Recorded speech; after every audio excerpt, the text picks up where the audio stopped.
జిల్లాలో గత 3 రోజులుగా కురుస్తున్న భారీ వర్షాల వల్ల వాగులు, వంకలు పొంగి పొర్లుతున్నాయని, ఈ వరదల పట్ల ప్రజలు అప్రమత్తంగా ఉండాలని జిల్లా కలెక్టర్ పి. ప్రావీణ్య అన్నారు. జిల్లా ఎస్పీ పరితోష్ పంకజ్‌తో కలిసి కలెక్టర్ బుధవారం జహీరాబాద్ నుండి బూచినెల్లి గ్రామం వెళ్లే మార్గంలో ఉన్న బ్రిడ్జిని కలెక్టర్ పరిశీలించారు.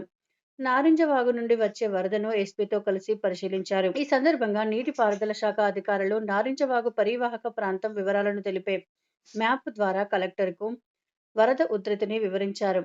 భారీ వర్షాల కారణంగా జహీరాబాద్, న్యాల్కల్ తదితర ప్రాంతాల్లో నీటి ప్రవాహం ఎక్కువగా ఉండడంతో ఆయా ప్రాంతాలలో స్థానిక పరిస్థితులను కలెక్టర్, ఎస్పీలు సమీక్షించారు.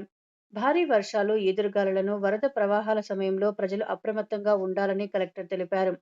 ముఖ్యంగా నదులు, వాగులు, చెరువులు, కల్వర్టులు, బ్రిడ్జ్‌ల వద్దకు ప్రజలు వెళ్లకూడదని హెచ్చరించారు. అత్యవసర పరిస్థితుల్లో తప్ప ప్రయాణాలు చేయకూడదని సూచించారు. అన్ని శాఖల అధికారులు, సిబ్బంది తమ కార్యస్థానాలలో అందుబాటులో ఉండి ప్రజలకు తక్షణ సహాయ చర్యలు అందించవలసిందిగా ఆదేశాలు జారీ చేశారు.